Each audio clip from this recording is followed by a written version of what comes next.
Welcome to Thoughtful Planning, the place where real conversation, expert insight, and a touch of humor meet to turn our end-of-life uncertainties into self-assurance. I'm your co-host, Santiago, a history buff and a big kid at heart. And I'm Honey, your guide through the intricate dance of planning with care and a whole lot of warmth. Every week, we're here to turn those intimidating "are we ready" moments into confident everything is under control moments. Today's journey is one you won't want to miss.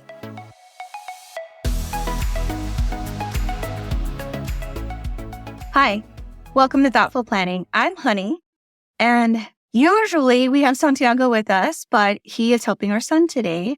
So you have me as your host today. So before we begin, that this conversation is for educational purposes only. We are not legal or financial professionals, and we encourage you to consult with a licensed expert for advice specific to your situation. All right, so today we're talking about green and natural burials, an option that's growing in popularity for its environmental benefits and simplicity. And to guide us through this topic, we're joined by Sunny Markham, president of Countryside Memorial Park in Livonia, Texas. Sunny, thank you so much for being here today. Honey, thank you so much for having me. I'm just delighted to be here. And I really appreciate your covering this topic for everybody that wants to know, because people think, isn't that legal? Yes. I know. I had no idea. Yes, for sure. I know. It absolutely is. So it's a pleasure to have you with us. Let's start with an essential question for the audience. What is a natural or green burial, and how does it differ from a conventional burial? So before we dive into this interview, I want to set the stage with some numbers from the Countryside Memorial's website that might surprise you. So in the United States, every year, we bury over 800,000 gallons of embalming fluid, enough to fill 8 Olympic-sized swimming pools. Mm-hmm. This fluid contains formaldehyde, a known carcinogen. More steel than was used to build the Golden Gate Bridge, enough reinforced concrete to build a 2-lane highway from New York to Detroit. Mm-hmm. Plus, cemeteries often use pesticides and fertilizers to maintain their lawns, adding to environmental pollution.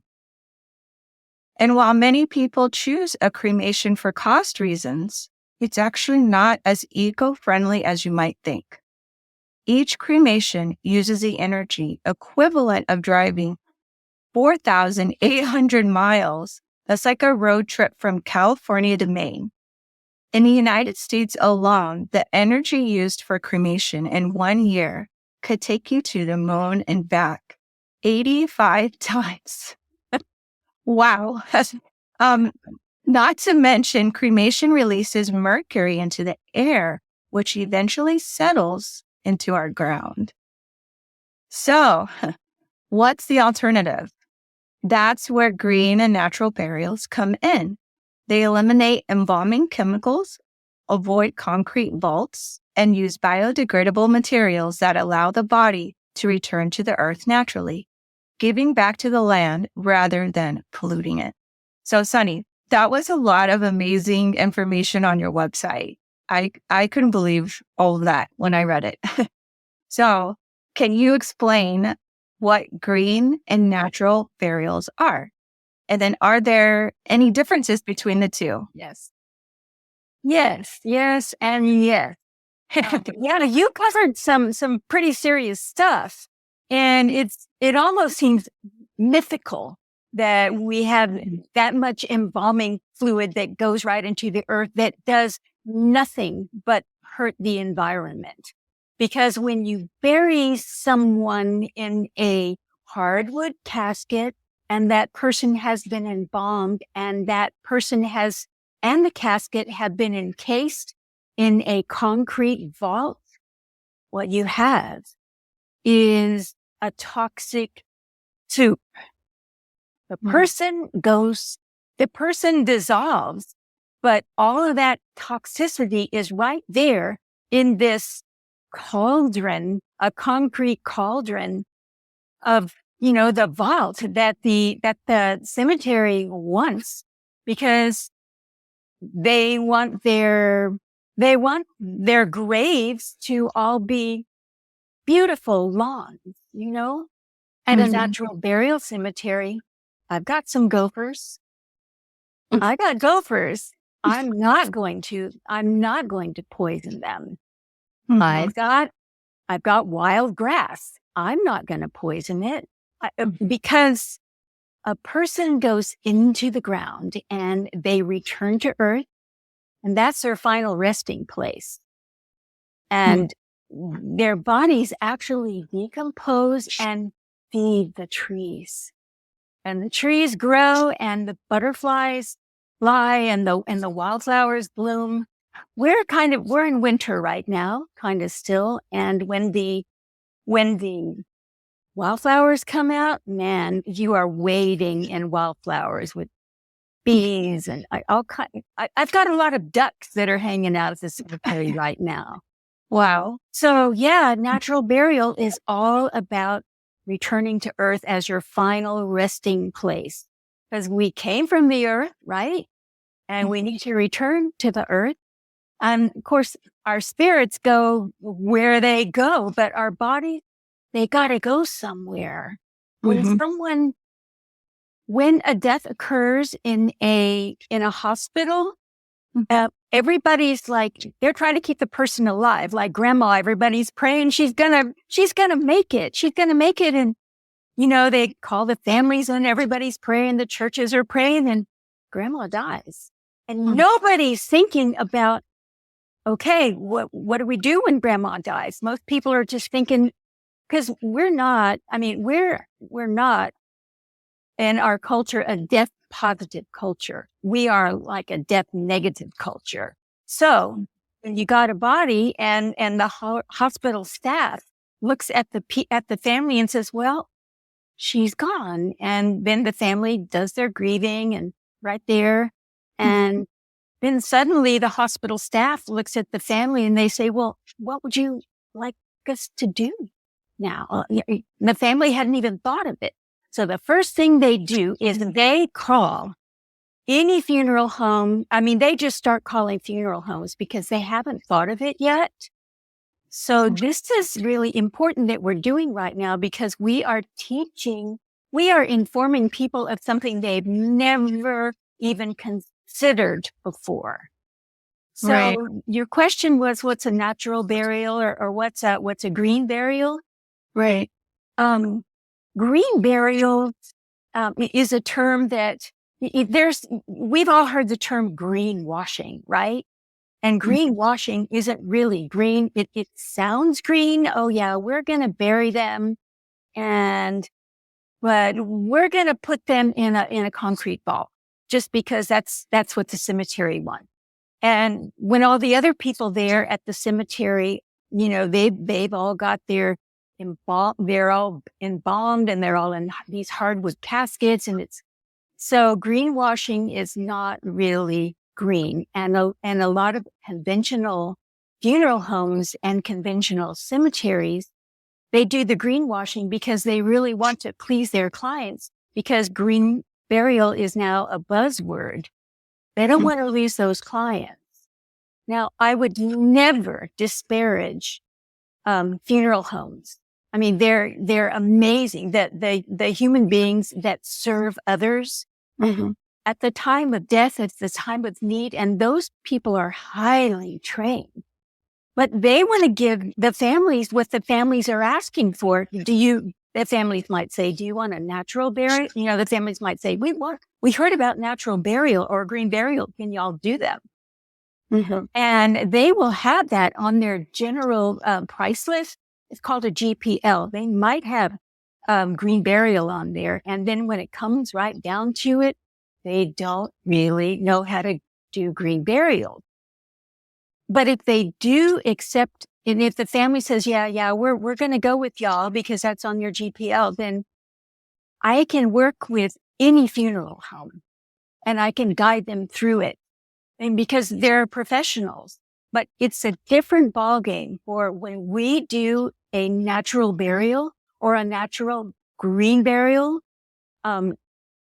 We work with Compassion Funeral Home, as you you interviewed Hinaro so wonderfully the other day. I'm like, wow. So Hinaro and I have done 55 natural burials. Wow. And each one of them has been completely different because each burial is family directed. I'm not a funeral director. I'm not licensed in it, but I'm a heart-centered person, and I can guide a family into creating the kind of thinned off and final goodbye that they really know their loved one. And it's like, yeah, you can have mariachi. Oh yeah. You guys want to, y'all want to dance? Yes. Y'all want to sing? Yes.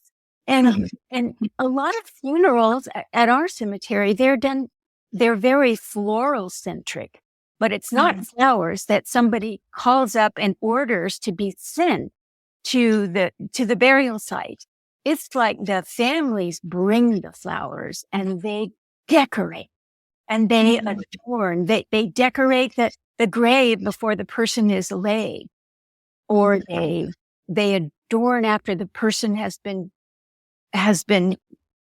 brought down. There's an entire families can get as involved with the burial as they want to, and a lot of people they want to. Hinaro can lead them to carry their loved one from his mortuary coach. And they carry them and they put them on top of the pyre. And I say pyre, it just all depends on what the family wants. But yeah, the family can carry them and the family can lower them. The family can offer them flowers and the family can just be there fully. And nobody's standing over them saying, okay, this happens next, this happens next. No, we just guide them from the very beginning. Yeah. Well, I know that Santiago and I have both been to countryside, actually. So our nephew, his grandmother passed away sometime last year, and we went there to support our nephew. And both Santiago and I were just very surprised. We were actually in amazement because we've never seen anything like that before. And she was beautifully shrouded. And when we got there, she was already on a bed, and so she was up above the ground still on a bed. And then she had some flowers on her. The family had already put some flowers out, and they had extra flowers and buckets for us to do what we want with those flowers. And I remember then his grandmother was lowered, and then afterwards they were allowing the family to put the dirt inside. And so that's really what I remember from that. And so when I think I want to get a clarification on natural versus green. So that, because she was not in a wicker basket, she was shrouded. Is that what you would call natural? Yeah. Okay. And then is green when the person is in a wicker basket, or? Natural and green burial are essentially the same. Well, they are one and the same. Okay. Except for when a conventional funeral home says, yeah, we can do that, but it's not exactly what I would consider green or natural. But it doesn't mean that they're not pleasing their families. But if you go, not a lot of cemeteries will allow natural or green burial. I mean, because they want that lawn, they want that long look, and they want the monument. We don't allow monuments anymore. We have a few of them. We don't allow them anymore, because they're not natural. And we have um, um, we have a mower that comes around and he's got to go around them. But we do have natural stone. Okay. So they are bespoke stones, and each stone is custom carved for them. Wow. And I'm the artisan. Yeah, I was just going to say, I think you Yes. have those on your website, right? Yes, And I do. that's what I read, that Mhm. you like they're original. Yeah. Like it's your Families are totally involved in it. Yeah, Yes. those are very pretty. So for those listeners, if you're listening right now, I'll be sure to include the link to Countryside Memorial so you can actually go and see what we're talking about. Yeah, or they can come to the cemetery on any time. Oh, If they want me to give them a tour, I would love to do that. But if they just want to come and hang out, certainly they can do that. It's awesome. country, and it's like a visit in the country. Mhm. I know it is very pretty. Yeah. So okay, I'm clear now on that. I was a little confused when I was Googling green and natural, and so now now I understand. So like at a typical funeral home, just for clear, I just want to make sure we're clear. Most funeral homes really don't offer natural. They will say some will do green, but really it's not a true green because they already have those concrete vaults in the ground, most likely. And so then that already kind of negates the whole natural. And then of course, I don't really know the rest of the procedures at the different funeral homes. Or they might put grandma in her suit, and that suit might have zippers. It might have buttons, and it's like, okay, that's not green because when grandma goes back to Earth, the only thing you're going to see are those stupid zippers and buttons. That's all that, Yeah. who wants to see that? I mean, grandma needs to just return to Earth. It's all about ashes to ashes, dust to dust. It's Got so simple. Those are like natural things. But the conventional burial started in during the Civil War times, as you know, and when the warriors were all going to be sent home. Their bodies were to be sent home, but so then they started filling them up with arsenic to preserve the bodies to get them home. So that's when it really, really started. And then when Lincoln was assassinated, of course, he had to go on a funeral train all the way back to where he lived. So 3 morticians went with him, and they just kept him embalmed the whole time. And then it got to be a thing. People are going, I want that. I want that. So that's how it started happening. And the funeral, the morticians, they were like, okay, this is a whole industry for us. But it was toxic. Right. But it was an industry suddenly. Right. Well, I remember when I was talking, actually, when we were talking with Inato about home funerals, I remember asking him about, like if we were on vacation, right? And if I were to pass on, in a different state, then could I still have that natural burial? And he had said, it gets a little tricky, right? Because the different states have different rules. And sometimes when you're traveling, like they might require you to go ahead and be embalmed then. And so I was like, well, I wonder, if I were to say like, could they put some like dry ice or put me in like, is there a way for me to move from, this state to this state? Yeah. In like a refrigerated container of some sort. And then I could have natural burial. But yes, that's what and there is a container like that. And Hinato can explain more about it. He told me about that once. But like, say if you die in France, you would, I know. I mean, Hinato can help get you back if you work with him with the travel insurance that he has. People can travel anywhere, and if they pass, then if you want the body back, they would probably have to embalm you because of the plane, and so that would be the airline's rules, but you might have to be cremated wherever you died in France, and then your ashes come back. As far as like state by state, yeah, they do have their rules. Like you can't bring an unembalmed body across certain state lines. Right. That's what I had read that somewhere. So, yeah. A couple of years ago, we buried a woman who had met, she was single and she met the love of her life in it's a San Antonio airport. And they were both older and it was like love at first sight. Seriously. Sweet. And she went to Arizona to be with him from San Antonio.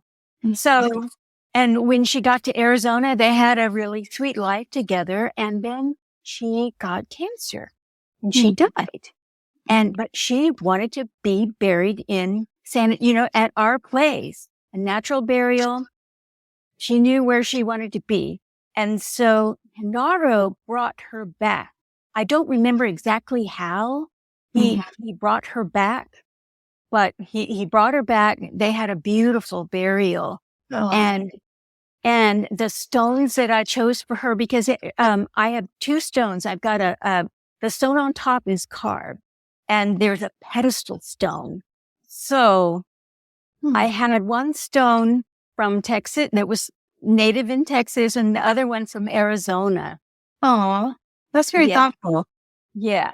Well, my daughter is, we're a musical family. This isn't my first rodeo in life.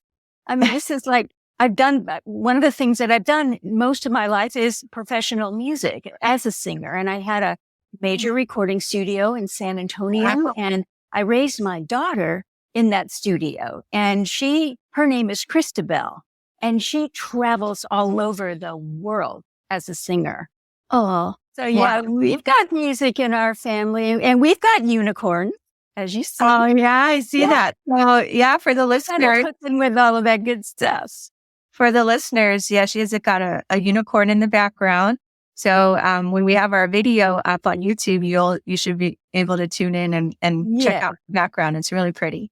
What does the process of a natural burial look like at Countryside Memorial Park? And then how soon after death does a burial typically take place? Okay. So that's a two-part question. So I'm just going to give you a little scenario. Okay. So Genaro or, some person that is an expert in natural burial, because you don't want a beginner. If you're going to work with natural burial, you want someone that really is comfortable and experienced in what they're doing. So there's a death. And Genaro and I we're already joined up on this. Like the family's already spoken with me and they've spoken with him. So when a death is coming, people usually know. Sometimes it's a surprise. But so they will call either me or Genaro, and we will counsel them. I'll say, okay, call Genaro. And Genaro will say, well, when would you like for me to come pick her up? If death is not an emergency, like people, let's say a death happens at home. There's so many different scenarios. Let's say a death has happened at home and it was expected. So, and the family's there while the person's passing.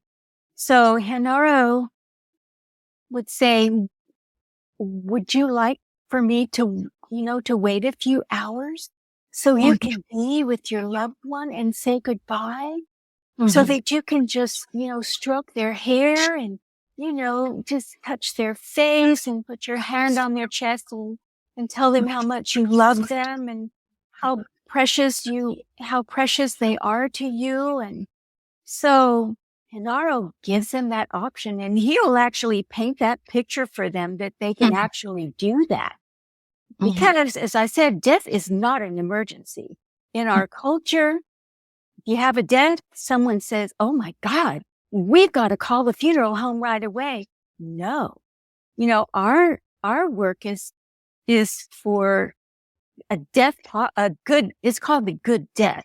So a person has a good death when their loved ones can say goodbye and everything can be calm and beautiful. So when the time has come and, the family says, yes, can you come at like 8:00 tomorrow morning? Yes, I can. So Hinaro comes and he has this mortuary coach. It's this beautiful black Suburban and he just keeps it shining. And so he brings his mortuary cot and he goes into the home and the family they've already said goodbye. They've already been with their loved one. They don't feel like they need to like have a viewing of an embalmed body that doesn't even look like the person anymore. So, I mean, they've already, in the best case scenario, they've all been there and Naro show up and just gently, I mean, I've had him show up for my family members that have died. One of them was small and he lifted her up like she was a baby. So tenderly and gently and just placed him on the gurney. I mean, with the greatest of care. Well, Now, when my mother died, she died on a rainy night, on a stormy night, and she had already pre-arranged her business, and she was going to be cremated but I'm glad she did all that because, we didn't really know about Hinaro or much about natural burial when she died. So when she died, I immediately called the funeral home and I said, she's come and she's died. And they said, well, we'll be right there. It's storming, but we're going to be right there. And they showed up, these 3 darling young men, all in black. They were all in their funeral attire. And they got in my mama's room and they closed the door behind them and they moved her from her bed onto their gurney. And, they covered her with a sheet and out she went in the rainy night. And it's like, there goes my mom. I wanted to spend a little bit more. I didn't know that I could spend more time. It's essential that we spend more time with our loved ones. I mean, maybe not for everyone. They don't all feel like that, but it's really essential. So I got off on a tangent. It's like, what is natural burial? So Hinaro takes them into his care. I mean, I will call him. Do you have, Mrs. Sherman? And he'll say, yes, I have her. His term is, she's in my care. She's in my care. That's sweet. So he takes her to his funeral home that you've been to, Compression Funeral Home. It's a small place. It's owned by him, and he literally built it with his own 2 hands. Right. I mean, he had help, and you saw it. It's a beautiful little place. Exactly. But he takes them, and he has all the things that the funeral the funeral commission makes him have. Like he's got a prep room, even though he doesn't do embalming, he has to have an embalming machine. But he's got a refrigeration room, and he puts them in the refrigeration room, and so he's got them in his care. And then the family and he and I get on the phone together the next day or the day after, and we begin to have conversations about what the funeral will be. It's like we find out from Hinaro if he's available for, and we find out if the family's available and the people that are coming in from town are available. I mean, we can wait for 2 weeks for a funeral because refrigeration, I mean, the person just needs to be refrigerated. If it's a home funeral, this is a different thing. I mean, we're talking about a lot of different things. If you're having a home funeral, like Hinaro mentioned, you can use dry ice on the belly. I mean, you can have a person lay in honor for 3 days. I mean, Wow. I've seen that. I've experienced it myself where, so the people adorn their loved ones and they wash their loved ones. They put flowers around them and and then they have people that just come in. Mm-hmm. Not everybody wants to have their hands on the person that's deceased, but people love coming in when they're in their own environment, with candles and soft music and just, you can have that. Mm-hmm. When someone has a viewing at a funeral home, it's a completely different animal. This is not that. This is the most beautiful natural environment.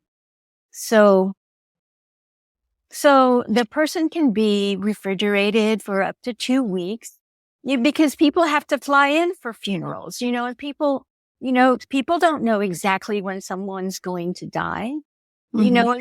Family members might know when someone might die, but they're always in their lives. So people have to come together and have to plan things. So when a death occurs and a funeral is being planned, we have to have some essentials. We've got to have Hinaro's availability because he's busy. And we've got to have my availability, the cemetery's availability. But the other component is the grave diggers. It's really, that's the term, really. That's what, but we call it cemetery services. What those guys do, people think that grave digging, oh, that's such a weird job. No, those guys are the backbone of burial in any cemetery because they open the graves. Now, in most cemeteries, it's 6 feet under, right? Okay. 6 feet under. And the reason that they do that is God knows why, but they do. And if someone is buried two or three people on top, you know what I'm saying? Hill Canyon burials, one person is low, they've got a vault, and then the next person is buried on top of them and they've got a vault. So that's 6 feet under. 6 feet under there are no living components under there. All the soil, everything is dead. But we bury at 3 feet. The law is 2 feet from the nose, right? But we bury 3 feet, and then there's a mound on top of that. When you come to anyone coming to my cemetery or a natural burial cemetery, they'll see mounds. Those mounds eventually dissipate. The reason that there are mounds is when the graves are open. That's also another term for dug. So when a grave is opened, they are moving soil that's been there for thousands of years, and it's compacted, right? Mm-hmm. So when you're moving soil, you're actually introducing air to everything, including the soil. So when you bury a body and you put the dirt on top of it, you have the body displaces, the soil, but then the mound on top of it is the soil that was removed. So, but eventually all that soil dissipates. So where was I going with that? Okay. So you need the people to open and close the grave. So that's the other component. Are they available? So we got it. Cemetery's got to be available. The Hinaro needs to be available, and the cemetery services have to be available. Mm-hmm. So, Wow. those are the essentials. And then the family, I mean, we've got to coordinate with everything. And then I guide them through what they want. They say, well, can we have Uncle Joe sing? Yeah. Or they might say, well, we don't have anybody to sing. Can you sing? I'll go, sure. So I don't charge for that. I mean, I've, made a lot of money singing in my life, but this is a whole other aspect of my life now. I don't do it, or anybody, we just make it happen for people. And so Hinaro brings a loved one, and the family and with Hinaro's help, I mean, they can remove the loved one from the funeral coach, because all of this is ritual. It is human need to bury our loved one. Mm-hmm. It's not, oh, this is a cute thing to do. This is like fun or what. No, it's a human need to really bury our loved ones, because if it's been done conventionally, you don't get that need fulfilled because somebody else is doing it. Mm-hmm. You're not doing it. You're not doing it. So people can take their loved one from the coach, and they can put their loved one, as you saw, on top of the slats. I mean, I'm not sure which burial you saw, but there's a lot of different ways that we do it. People can go to my site, to the gallery, and see different types of burials. Mm-hmm. So, yeah. So families are totally involved. And at the end, we have golden shovels, so they can actually put a few spadeful of earth, or they can, the most amazing thing happened a couple of months ago. An older gentleman died, and his wife and daughter, this was in the hot summertime, his wife and daughter filled up his entire grave. Wow. It's like, I couldn't believe that they did that. Oh, my dogs just came. So we might see some dogs here. Aww. Hi, Duncan. Okay. So What's your dog's name? I have two. I have Duncan, who was a rescue, and he was found by Hinaro late one night. Somebody had just dumped him at 281 near the airport. So Hinaro just found him, and Hinaro was in his Suburban, and he just opened the door and Duncan jumped in. Okay. And then there's Wally. Aw. And Wally's also a rescue from out of Austin. And I had a name my dog contest. Name this dog. And my daughter was really close with David Lynch, who's the film director. I mean, and he's well known for so much, and she's done several records with him. Well, David Lynch joined the contest, and he said, his name is Wally. And I'm going, yes, that's his name. So we got Wally and Duncan. They're best of friends. Aw, sweet. And our name for our unicorn is Eunice.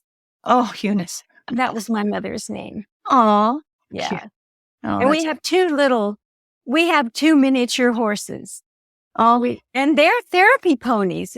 Families want to meet them, and they want to pet them, and they want to groom them. And the ponies are going, yeah, those ponies are magical. Wow. What are their names? Well, we've got Macaroni and Vanessa. Oh, sweet. They're adorable.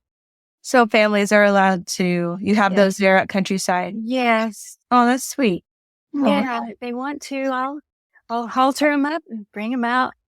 Aw. We've been talking about this, how you give them the opportunity to basically personalize the burial for their family. So can you tell me how about trees or plants? Like, are there specific ones that could be part of a burial at Countryside? And then, how long afterwards or during the service does that occur? Okay. I'll answer that. People have heard, natural burial, and you can plant a tree on top of them. It's like, yeah, you can plant a tree if there are no other trees. And if you're willing to come water the tree 3 times a week for a year while it's being established. Most people aren't going to do that. So, and I don't allow that anymore. I had one person but we don't need any more trees. I have planted 20 live oaks on our 1.5 acres. Okay. And those are beautiful, and they are growing. and I've got 18 crepe myrtles on the inner peripheral. So we are going to be like a living forest with, with all the trees. And about a month ago, a family came to us. Their loved one had just died, and they didn't know anything about natural burial, but she said she wanted a natural burial.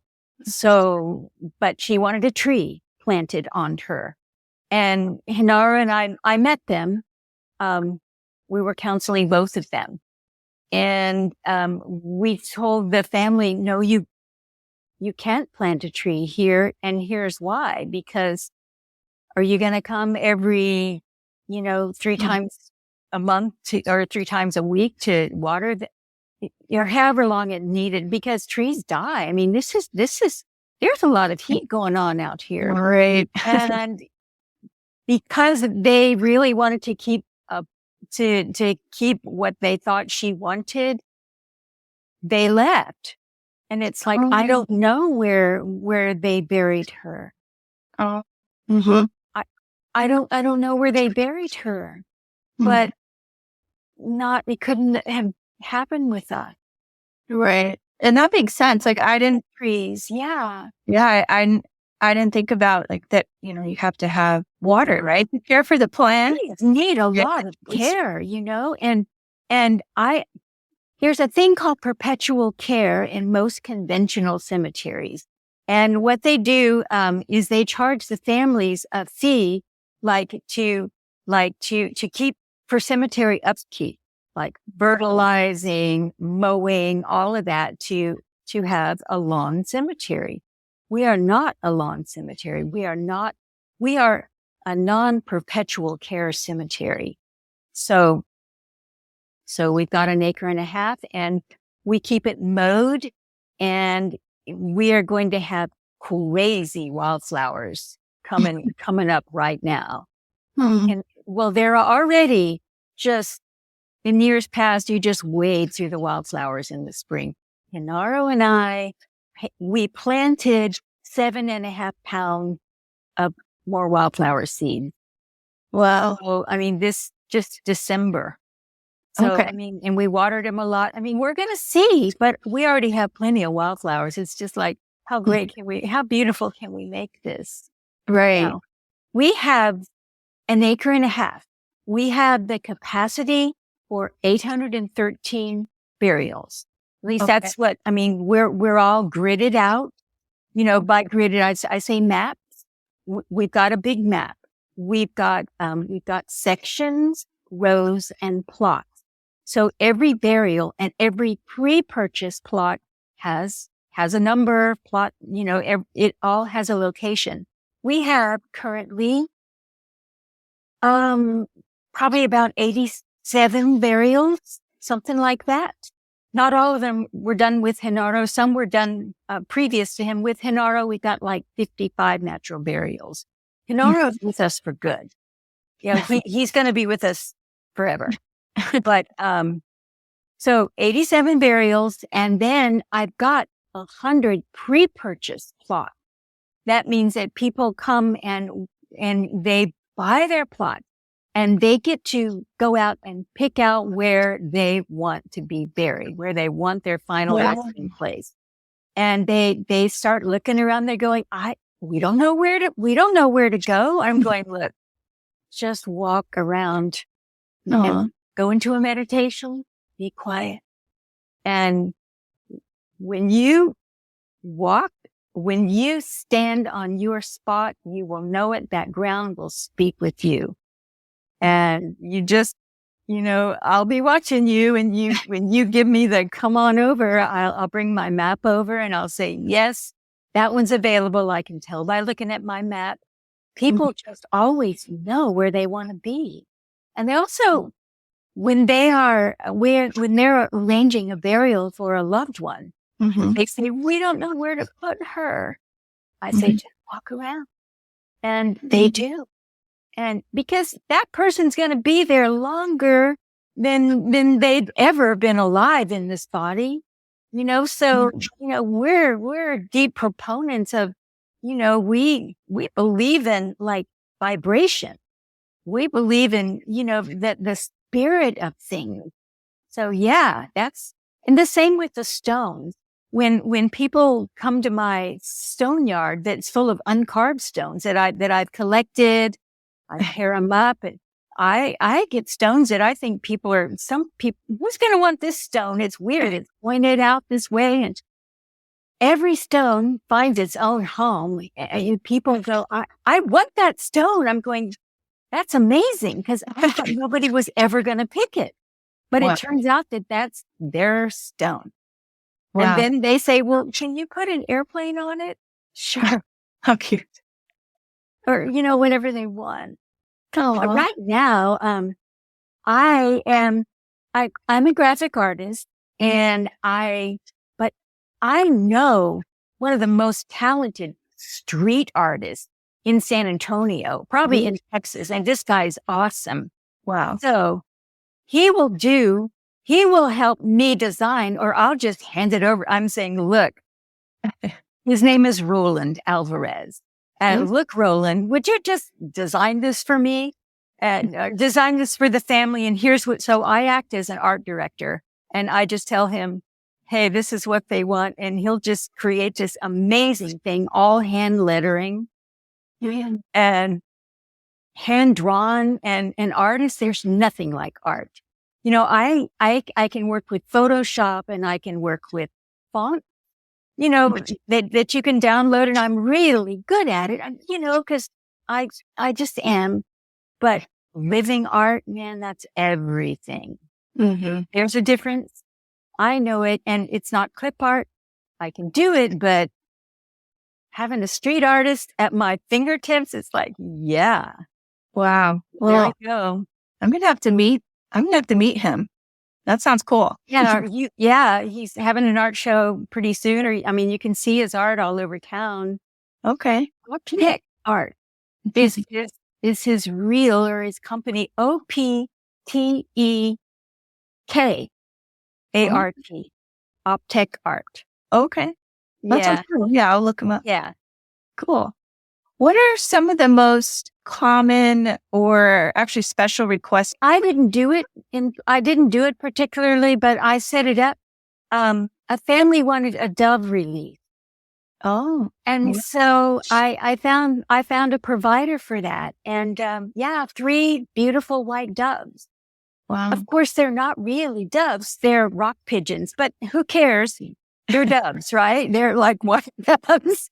And he just explained about what the dove was. And there was a really religious family. It was the Trinity, this is, what the dove signifies, it's peace, that when the dove flew up, it was Christ, so the gentleman that had the doves, he explained all of that. And after he got done, when the family was ready, he put the doves in their hands, or in this cage, and handed them the cage, and they opened the cage, and the doves just all flew out. And they circled around this beautiful tent that we'd set up for them. Mm-hmm. And then they flew off, and where they fly back to is their own loft. They're trained doves. They go back home. But just watching the family, and everybody just look up at the doves and just wonder. It just totally moved them. Mm-hmm. That's what I want to do. I'll just say it here and now. I want to raise some doves so that I can do that for families. Wow. So that I can offer. So another thing that we've done, people have wanted the cremated remains of their spouse buried with them. So we'll bury them, their bodies, and then the cremated remains will be in a sweet little biodegradable box, and we'll put it in their arms. Wow. Well, and then, they'll be buried with their loved ones in their arms. and that's actually what's going to be my next question. But what I was going to ask about our pets, because we've had 2 dogs that have passed, so we have their ashes. So I wanted to know, if we were buried there, could we have their ashes added with us? And you just course. Yeah. answered that. So Yeah. that's cool. And a lot of people might say, well, I can you put an urn in with, it's like, okay, we can, as long as it's biodegradable, or even better. I mean, why not just remove the ashes and just sprinkle them, sprinkle them over the top of the grave, or sprinkle them in with, with the person that's being buried. That's everything, because as far as people's urns, like a lot of people die, right? And they get cremated, and the people keep their loved ones' ashes up on their mantle. And so soon they're, grandma, grandpa, uncle, aunt, mom, dad, sister, brother. And suddenly the last person standing dies. It has all those ashes on their mantelpiece. And then the friends go, Michael, we cremated him. We're going to bury him. But, what about all these other ashes? So yeah, people need to arrange for all the family ashes to be, and they can all be buried in this. I've got a cremated remains area. So their cremated remains can be buried in, and everybody that's buried must have a stone. But yeah, I've got an entire cremated remains area, and yeah, it's all got to be biodegradable urn. Or if someone's having a scattering, I mean, I've got a beautiful, St. Francis. Well, and people can adorn him, and it's in a natural tree grotto. yeah. Yeah. And he was a patron saint of animals. Right. Yeah. So when I first put the statue out there, a little group of skunk dug, cause we're in the country, right? So they dug, and I had an assistant. I saw that something had dug under St. Francis. And I said, please go out there and, see what's in there, and maybe toss a few stones in there and see if you can get him to come out, and then just fill up the hole. So she did. And she started tossing the stones, and then babies, skunks started running out. And then the mommy came out and the daddy came out, and they were all chasing her. Oh no. And, so St. Francis, patron saint of animals, right? Right. That's why they were there. No. I haven't seen no skunks there in a long time, but our dogs do get skunked occasionally. Oh no. See what happened. Yeah. Well, since we were talking about pets, do you allow pets to be buried there? Yes. We're opening up a pet section. I have two of my beloved pets there. I have Ping, a pug, and I don't know if you've ever known a pug, but they're more like children. They bred them for their faces to look like babies, so all your life you're holding your baby in your arms. So Ping, my beloved pug, and then little Stevie, she was a little rascal. And then I have two kitty cats, and they weren't mine, and two other dogs. And I'm really not open to the public for burial yet. I don't have a natural cemetery where I sell plots, but we will be having one soon. One of the plans that we have in the near future is, Hinaro is going to be opening up, right outside this, our cemetery parameter of the 1.5 acres. Well, we're expanding because we own the 83 acres around. So as more and more people are wanting to be buried, and we sell more and more plots, pre-purchase plots, we're going to be expanding, we're going to have a pet cemetery. Wow. Yeah. But back to the funeral home that Hinaro will be building, where families where Hinaro can bring or family can even bring their loved one, because families can actually transport their dead. People don't realize it. You have to have a permit to transport your dead. But yeah, you can do that. And I've had families do it. But so in the funeral home, the Henaro we're going to be building, it will be like a funeral parlor or a different room that people can have their loved ones and they can bathe their loved ones and they can anoint them and pray and sing over them and put flowers all over them and have visitation there. And so they can do that in the afternoon, and then they can do that in the morning, and then in the afternoon, they bury them. They have their burial for them. So, Well, that's interesting that you said that, because actually when we were talking with Anaro about the home funerals, and Santiago and I were talking about like, what would we want? And, I actually did a little like answering that question on a separate video that I did. But in there, I was thinking, I even said it was like, well, because I was concerned, like if I were to die in my own home, what would my family have a feeling about that? Would that make them very sad every time they came in the home? So then in my video, I said, well, I wonder, I was like, I think there has to be a place where I can go and, when it's my time to die, I could be in that room at that place. And I was thinking like, what came to mind was Anna's personal care home she just opened. I was like, well, maybe I can ask Anna about that. But now I know that you guys are going to open one. So that we is are going to open great. one. But also Anna will be giving home funerals. Anna, and I don't know the name of her. She just opened up this beautiful home where it's going to be full care. She knows about natural burial now. In that, she and her doula group, I don't know if you know it or not, but we have mock burials. And we have the mock burial for everybody's favorite aunt, their dearly departed Aunt Lulabelle.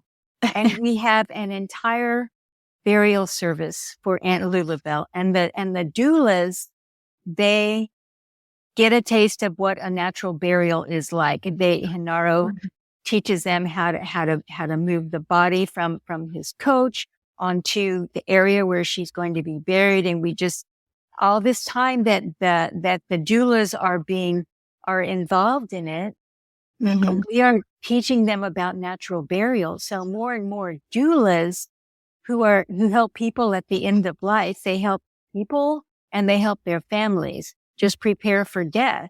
And in the past, it's just been, okay, well, you get them up to the point of death. And then it's like, okay, they just do whatever they were going to do. But the doulas that know about natural burial, they can actually give the families an alternative, something they never thought of before. Right. So the burials that we've had, and the families, they have no idea what natural burial is. A lot of the burials happen because the person that died said, I want a natural burial. And the family goes, what? What?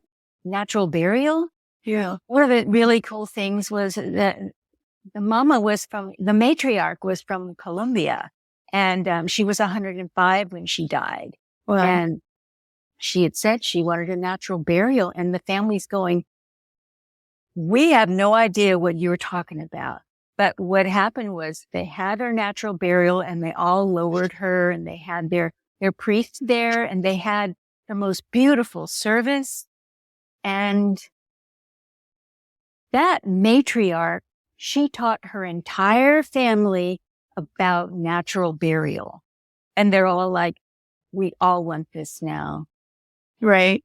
So actually, I did graduate in Anna's I know. in the International Doula Life Movement, the end of life doula. And but in December the weather was bad, so I know. God said next time, like we could join the next group on their graduation. So yeah, y'all are coming. Yeah, I think we're already booked. And if people call me and say, I heard about Aunt Lulabelle, can we come too? And when the next time the doulas are there at their graduation. So I say yes. Awesome. And I invite everybody to come because they can just watch. yeah. I have the doulas actually be the mourners, the friends and family of Aunt Lulabelle. And, some people sing Amazing Grace. Some people will actually sing and they'll do the gongs and they'll do the I don't know, the prayers and, just the whole bit just to make it real. And Aunt Lulabelle, I mean, we've got her wrapped in this beautiful quilt. Oh, Hinaro shrouded her, and so, I mean, people say, well, I want to know about shrouds. I want to know about burial containers. I want to know about the carriers, those beautiful wicker carriers, or maybe the seagrass caskets or the bamboo caskets or the shroud. And I say, look, if you don't want any of that, you are more than welcome to, and I'll guide you through this, but you're more than welcome to bury your loved one in their favorite quilt, their favorite family quilt. wow. And I say, look, here you can absolutely do that. Here's what we're going to ask is that you get absorbent batting, because practicality is bodies leak, Mhm. bodies leak. And so I counsel them, bring the absorbent batting, bring the quilt. I tell them to bring ties, they can bring beautiful sashes. And so they bring all those items to me, or they take them to Compassion Funeral Home where their loved one is. Mhm. But, so, and Hinara will cocoon them. Mhm. He will cocoon them in their quilt. Wow. And That's it's beautiful. Yeah. yeah, it And the sounds great. family, they haven't had to buy a $8,000 freaking casket. I mean, Well, send your kid to, camp or something. I don't know what kid goes for $8,000, but whatever, keep the money above ground for your family. I mean, right. yeah, Yeah. That's really beautiful. absolutely. With everything that you just said, like minimizing cost, but I mean, to me, it's not just minimizing cost. It is making the burial, making it so personal, right? So thoughtful, really.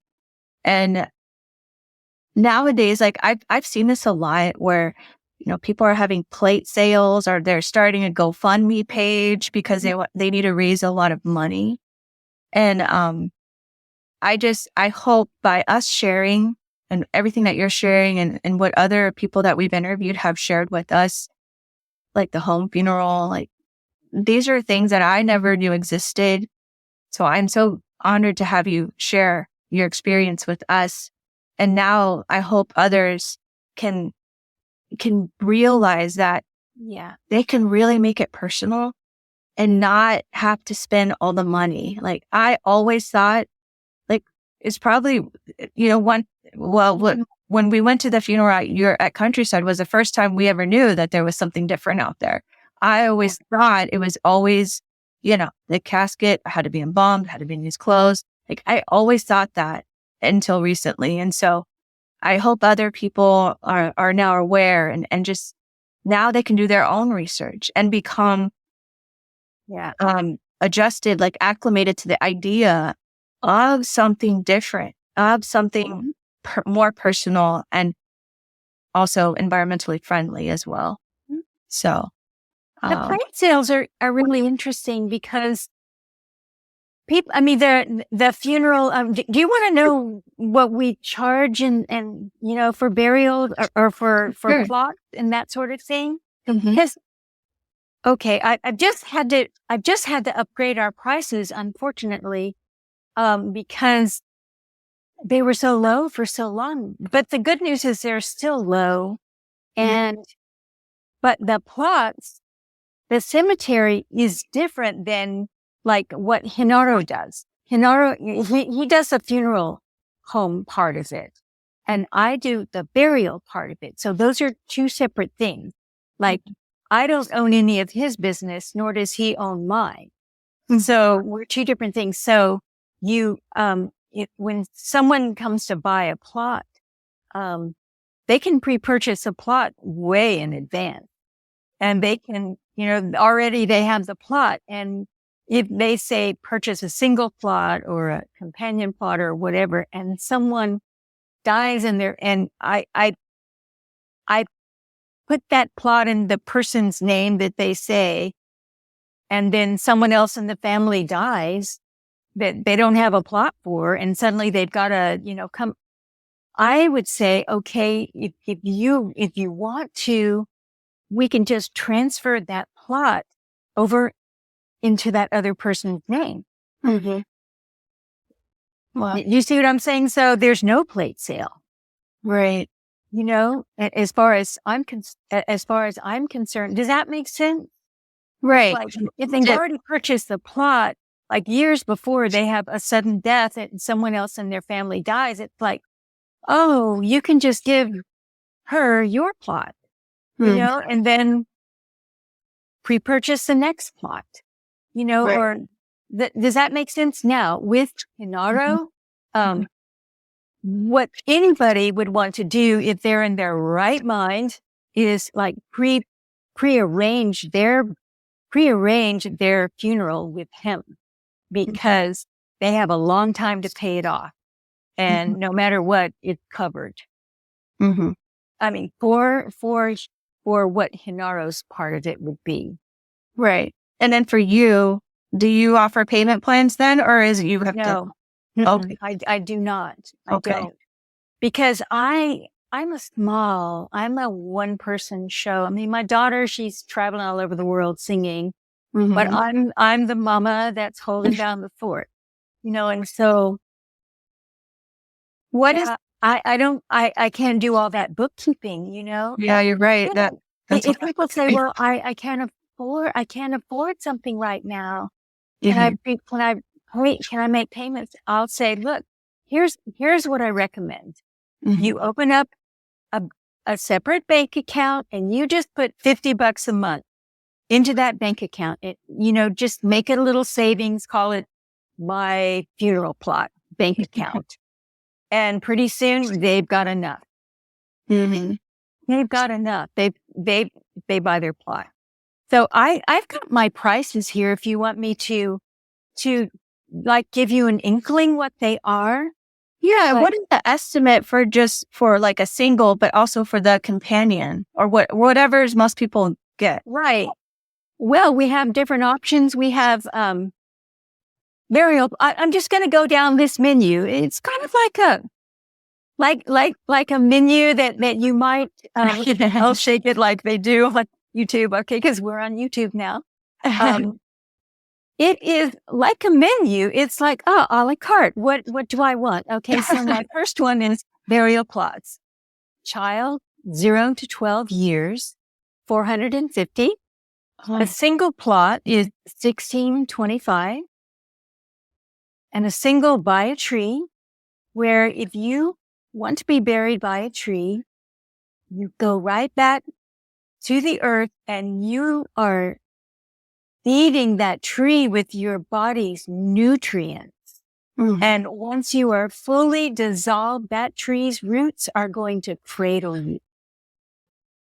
You Wow. are a part of that tree. It's a part of you. Well, Okay. So yeah, a single is $16.25. A single by a tree is $2,000. okay. And a companion plot is $29.50. And that's for two. Mm-hmm. That's not $29.50 per person. That's for both. Okay. Would they would die at separate times and it's still, Yes. okay. Yeah. Got it. Yeah. Interesting. So, and a companion.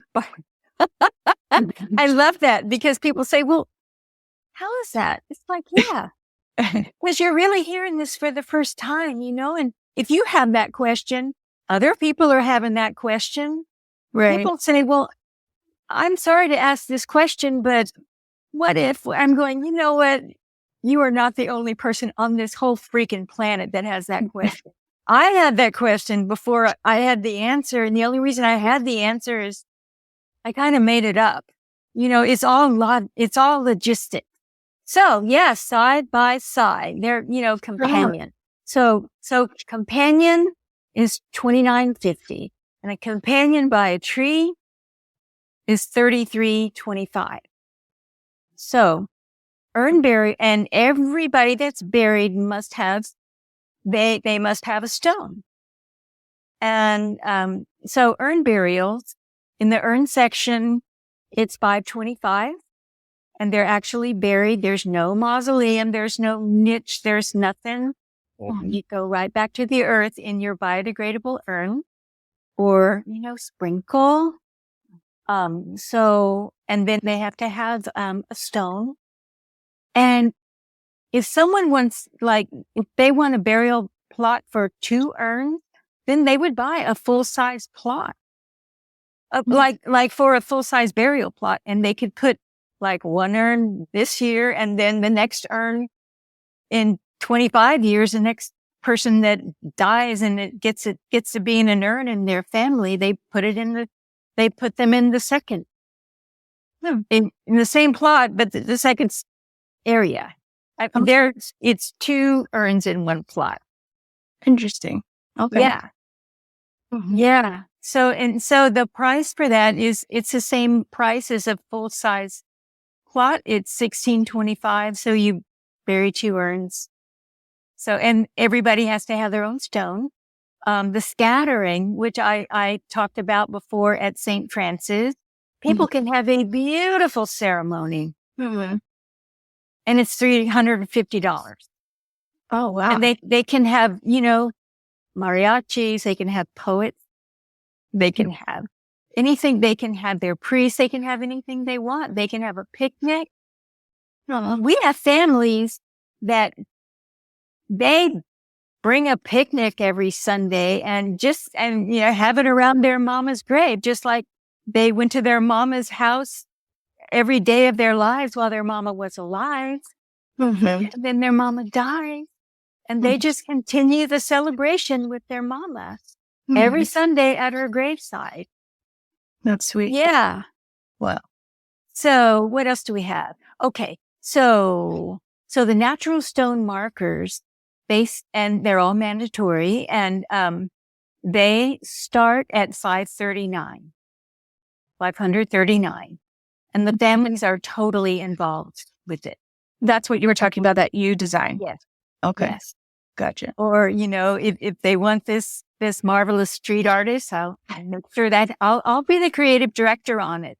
They'll tell me what they want, and I know how to voice with him so that I interface as a creative director. But the family gets just what they can only dream of it. And if they can voice it to me, that guy can make it happen. Either he can or I can. So, there's nothing like an artist. Those stones, they can be made ahead of time, right? Obviously, they wouldn't have the ending date. Is that possible? Right. Some people, they order their stones and they don't care about an ending date. Some they don't even want a birth date.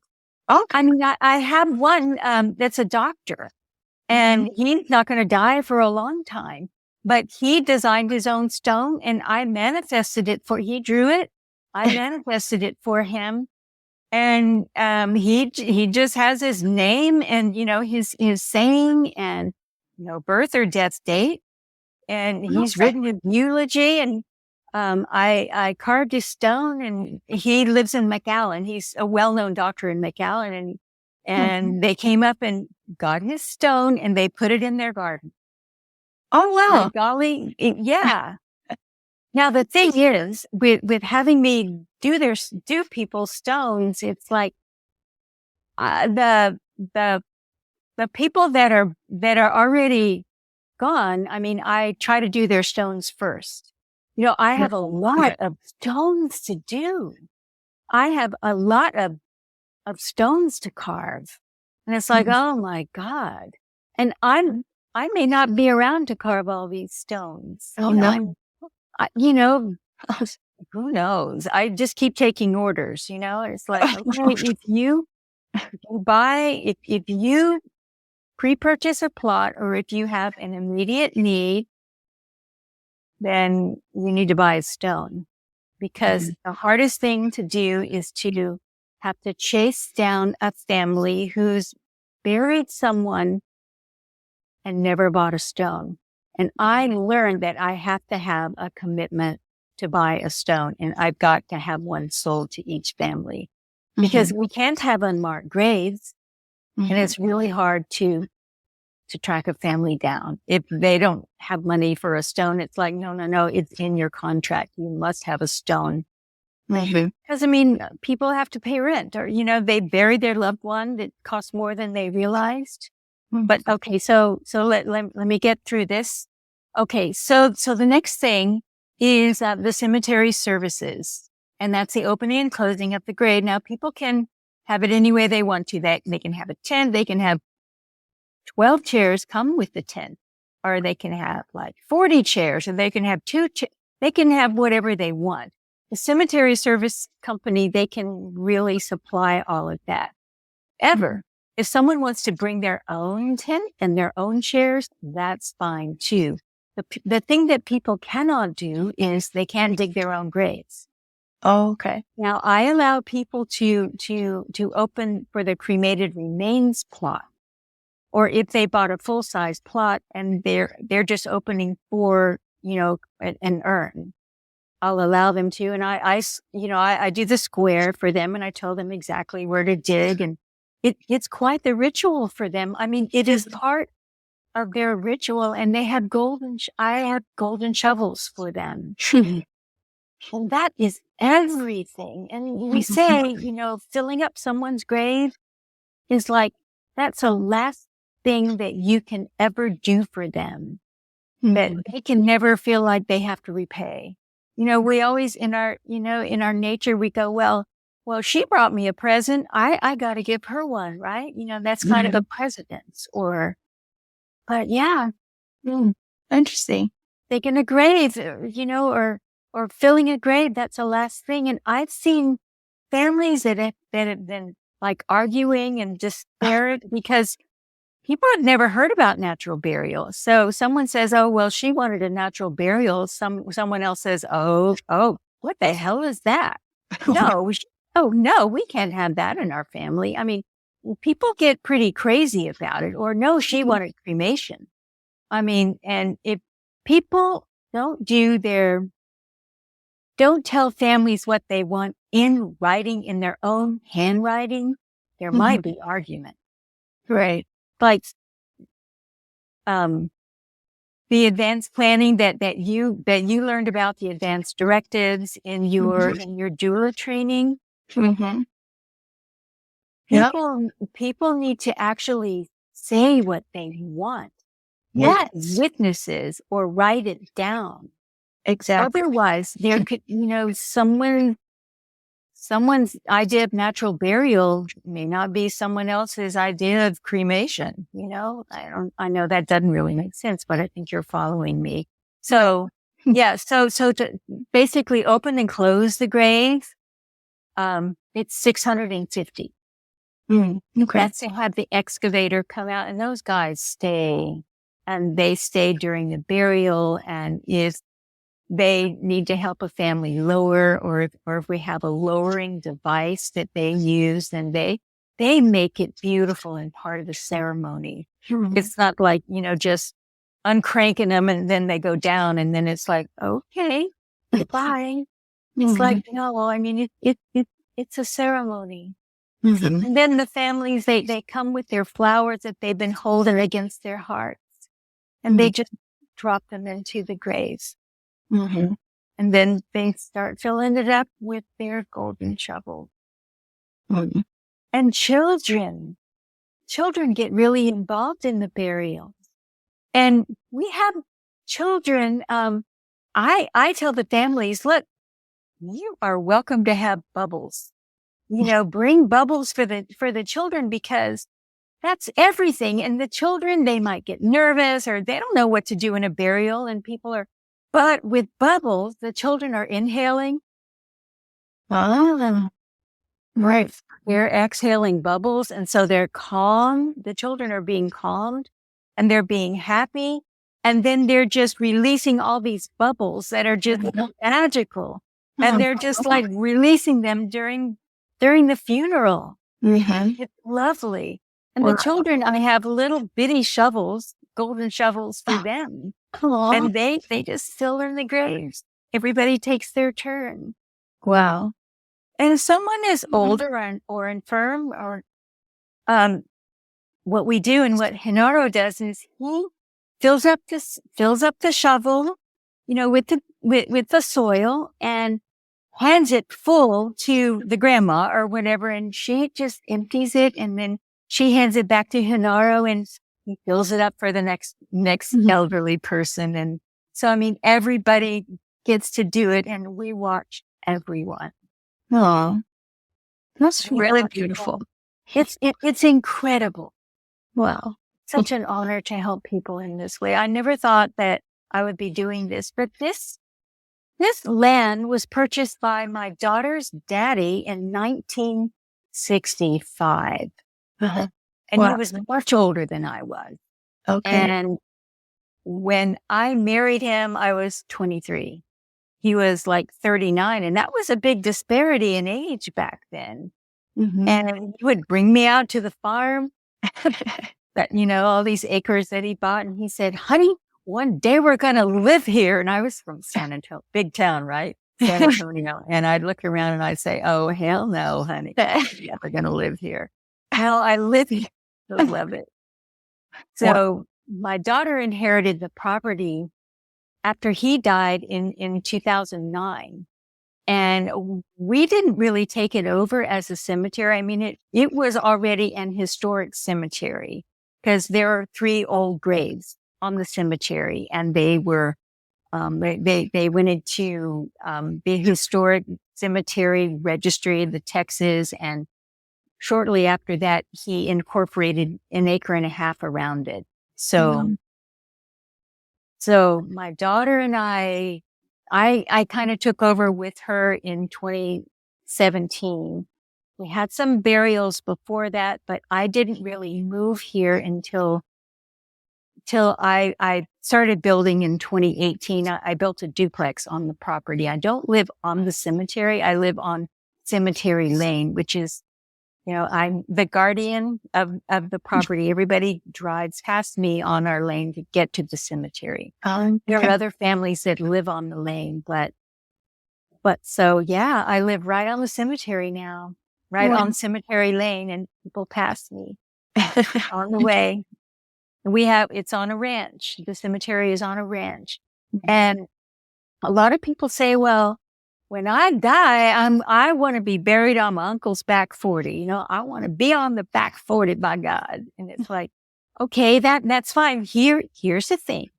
You can be, but you have to understand that anybody that's buried on the property, it becomes like you have to give the public egress to your property. Anybody has to be able to get on your property because that might be one of their relatives. So by law, you have to allow them on your property. Now, you can have visiting hours. You can post that, and you can also have a gate that you close. But yeah, you have to give ingress egress. So if you bury your loved one on the back 40, you can have people going right through your land, unless you're the guardian of it. Wow. So I say that, and I also say, look, if you bury someone on your land, guess what? Your family may have a hard time selling your property because not everybody wants any burials on their land. And they don't want any burials on their property, so a lot of people are going to say, I like the land, but I don't want any burials there. So they don't want any.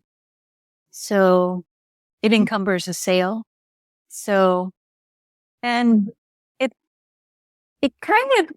also kind of, like, oh, well, this is our family land. It's like, not always. I mean, what is some family member, 2 generations from now says, look, I can't be connected to this. I don't want to be connected to this land anymore. I need to go to New York where I'm a stockbroker or something. or whatever. People don't always want to do what their family did. Mhm. Anyway, I could go on about that, but if someone wants to be buried on their land, then they really need to figure out how to do it. Right. A lot of funeral homes won't do it, and a lot of cemetery companies won't do it because, who's going to protect that? Mm-hmm. Funerals have to be protected. Mm-hmm. They've got to be. You just can't have a burial and then just leave. Mm-hmm. They want to be protected. Right. That's the way I see things. Right. Yeah, I think what we were told, like in the doula class, was, if they want to do something like that, of course they have to contact the proper authorities to figure that out, and then, like you said, Yes. do a lot of research. You've got to have a burial. Wow. Yeah, you've got to have all of that. Yeah. If you were burying on your own land, and if you did want to have a home funeral where you are actually bringing the loved or the deceased to Countryside Memorial Park and not involving a funeral home or Hinora's funeral home at all, you can do that. But the thing is, you have to have a death certificate. Mm-hmm. And we got to have a report of death. Like a death certificate, it takes some days to get, right? Mm-hmm.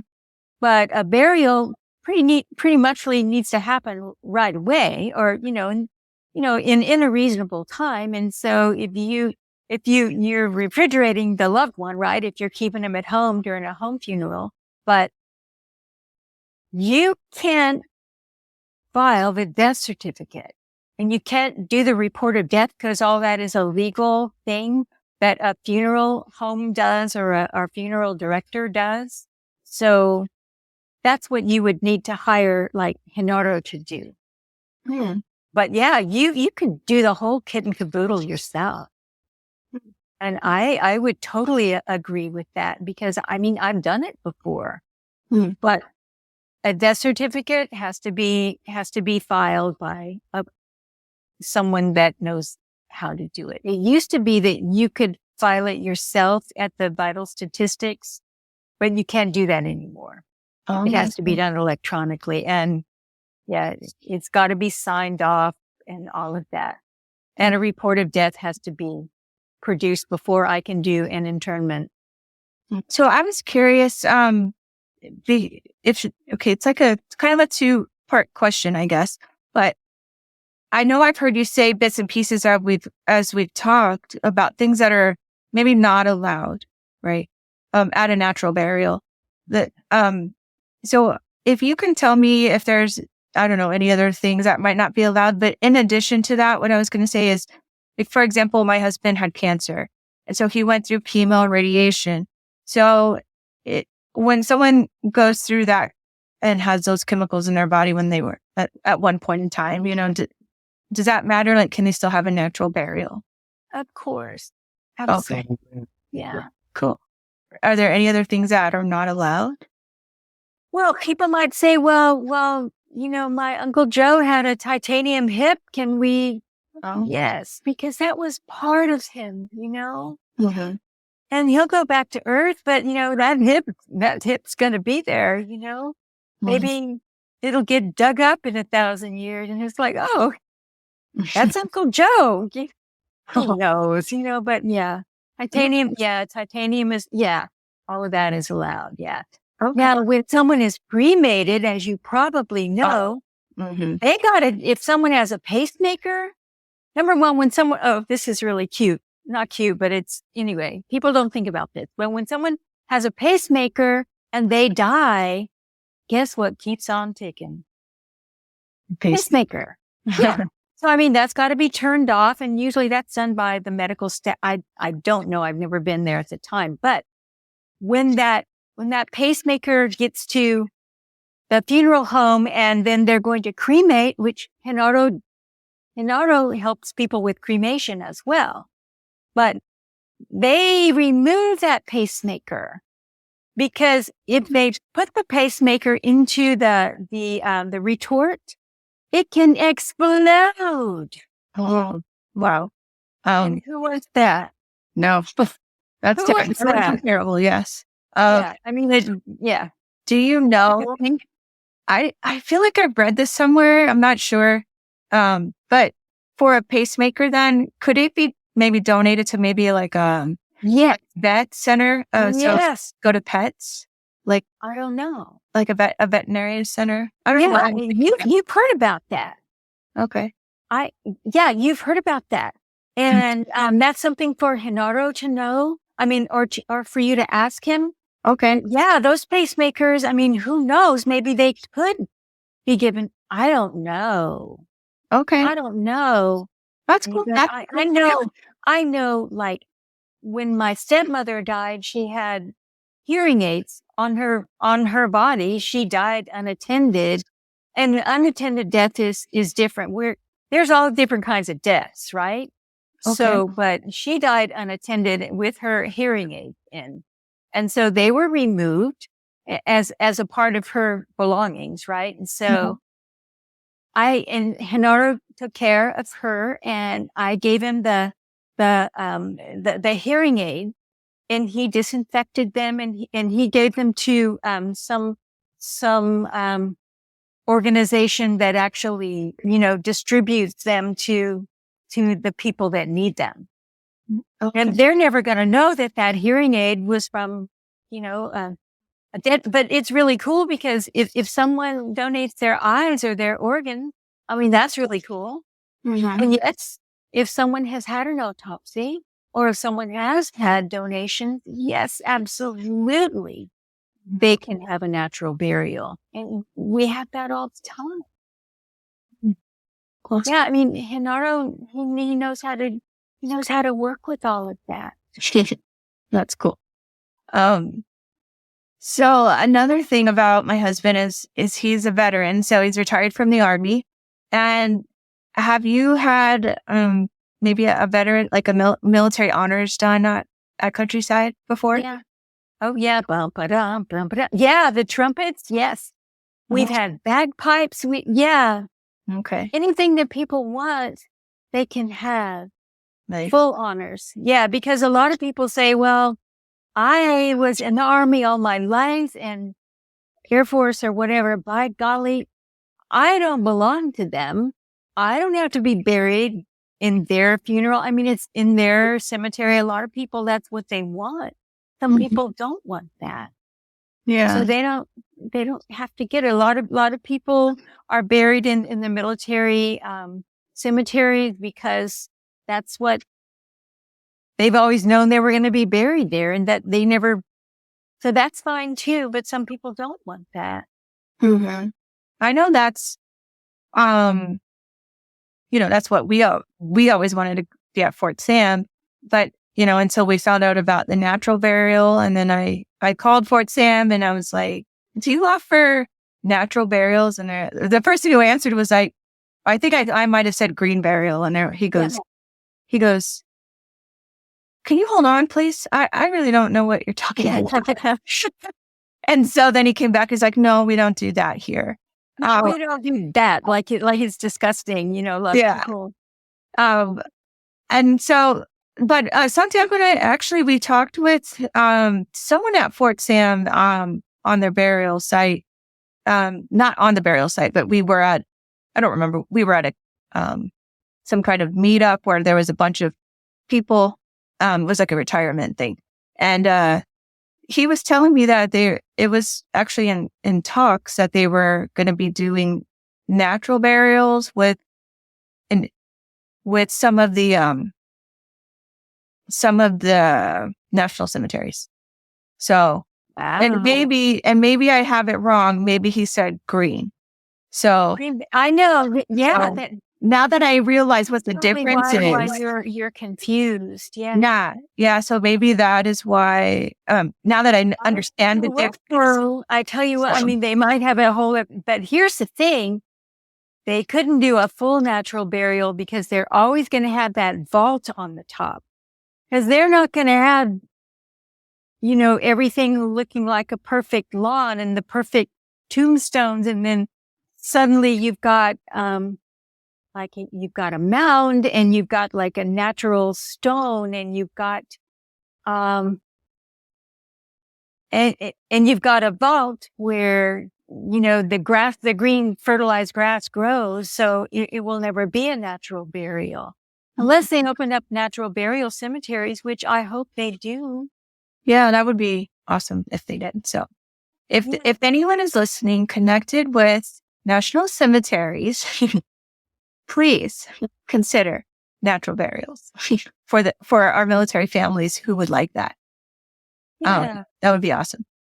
But the other thing I wanted to say about, you could both be buried at Fort Sam but knowing what you know now, when you or he goes to visit one or the other, you would go to you would go to a national cemetery, and that might not, unless you really, really want that.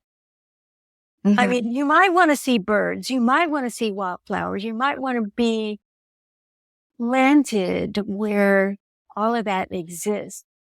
Or you might not. So people just have to figure that out. But whomever is left behind, they're the ones that are going to be visiting there for years in a sterile environment.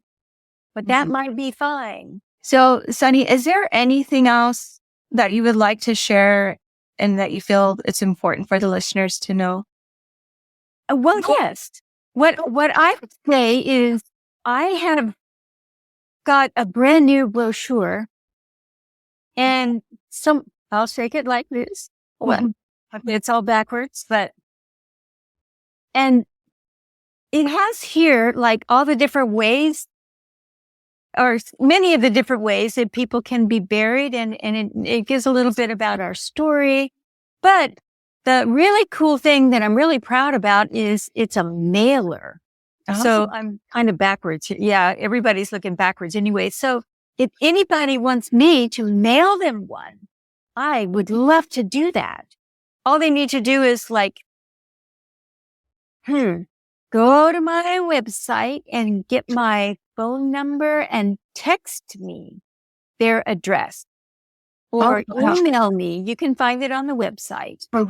And in that, I will put in this brochure, I have designed our prices. These are Genaro's prices right here. So I've got Genaro's prices on one side. I know this is probably clumsy and confusing, but I've got my prices on this side. Okay. So it just gives you everything anyone wants to know. And if they want to visit the cemetery all by themselves, they can. I'm open every day between the hours of 9 to 5. And if they beat me there, just call me. I've got my phone number on the ranch gate. They can call me and I'll come open the ranch. I open the gate. I live right there. And so they can come on their own, or they can call me for an appointment, and I will give them a course in natural burial, just like we've done here. But it will be their questions, and they walk around, they go, oh, this is amazing. Yeah. It's my joy to teach people and to introduce them. Well, Sunny, that is super generous. And so I'll make sure to include that information in the show notes for everybody. Yes. Our website is countrysidememorialpark.com. It's Great. simple. Awesome. And I will also include that as well. So Sunny, thank you for joining me today and sharing your knowledge. This has been a great discussion. I've gotten lost in the discussion. It's so good. Again, I'll make sure to include the link to the website in the show notes. But would you like to share how our listeners could connect with you, maybe on social media or any other way? Sure. Yeah. We've got a Facebook, and I think we've got Instagram. I have a dear friend who's very knowledgeable, Alex, and she's also a teacher she's a doula teacher, and she has a company called Pale Hearse, and she's out of Austin. Okay. But Alex She often, helps me with my Instagram or whatever. I'm so busy. I don't do all that stuff. But Alex is like, I'll do it, Sunny. And she does. Oh, that's sweet. Yeah. Cool. But anybody can call me anytime, as well as they can call Hinaro anytime. So, and they can get their pre-arrangements with Hinaro, and they can pre-purchase their plots with me. Some people want to meet with Hinaro and me at the same time and just do the whole thing all at once. Wow. Well, that's cool. And he and I will come and talk to their church groups or their community groups. We will come and we'll give a talk anywhere people want us to be. And if they wanted us to, if they gathered enough people, and we don't charge for this, by the way, but if they gather enough people and they want to participate in a mock burial of everyone's dearly departed Aunt Lulabelle, then they can. Oh, they just ask us and we will do it if they've got enough people. Everybody needs to know about this. This is his mission and mine. Right. And when Anna has the next group of doulas graduate, I'll definitely share that with the listeners. I'll put it on our socials too. So maybe people that are local can come and participate. Yes. I think it would be awesome. Absolutely. We have another group of doulas that comes as well, and they're coming in March. Oh, okay. So, I said, look, this is not just for the doulas. This is for everybody. That's doulas. Cool. They're pretty amazing. Honey, thank you so much for having me. Well, you're just an angelic force on this planet. Oh, you are, my sister. Oh, thank you very much. Yes. I'm surrounded by other very angelic people. I know. We're all here on this mission together. Yeah. Awesome. Well, before we wrap up, let's revisit the essential question for the audience. What is a natural or green burial, and how does it differ from a conventional burial? So I want to thank you for joining us. We hope today's episode has inspired you to consider a natural or green burial option for yourself, or to at least share it with your family or friends. Be sure to subscribe, leave us a review, and share this episode with someone who might find it helpful. Until next time, remember, every chapter you write today shapes your legacy tomorrow. Thank you for joining us at Thoughtful Planning. Thank you. And just like the vibrant hues of a setting sun, we're wrapping up another episode of Thoughtful Planning. Every shared story and insight is a step closer to turning uncertainty into celebrations of preparedness.